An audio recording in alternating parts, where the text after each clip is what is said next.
క్రీస్తునందున్న ప్రియులకు ప్రేమతో వందనాలు తెలియజేయుచున్నాను. ఈరోజు దేవుడు మనకు చేస్తున్న వాగ్దానం ఏమిటనగా, కీర్తనల గ్రంథము 112వ కీర్తన 2-3 చరణములు. యథార్థవంతుల వంశపు వారు దీవింపబడుదురు, కలిమియు సంపదయు వాని ఇంట నుండును, వాని నీతి నిత్యము నిలుచును. ఆమేన్.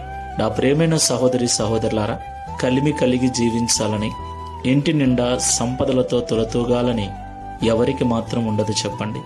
మనమందరం కూడా ఉదయం లేచింది మొదలు రాత్రి పడుకునేంత వరకు ఉద్యోగాలు చేస్తూ, వ్యాపారాలు చేస్తూ, వ్యవసాయం చేస్తూ, అనేక రకాల పనులను చేస్తూ సంపద కలిగి ఉండాలని ఆశపడుతూ ఉన్నాం, ప్రయాసపడుతూ ఉన్నాం.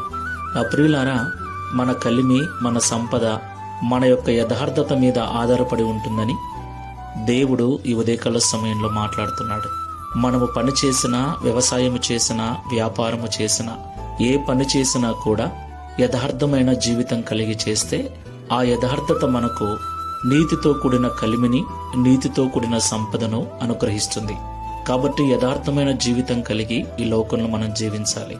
దేవుణ్ణి ఆశ్రయించిన మనకు యథార్థత చాలా అవసరం. యథార్థవంతుల ప్రార్థన ఆయనకు అంగీకారమైనది. యథార్థవంతుల కష్టాన్ని ఆయన వ్యర్థము చేయడు.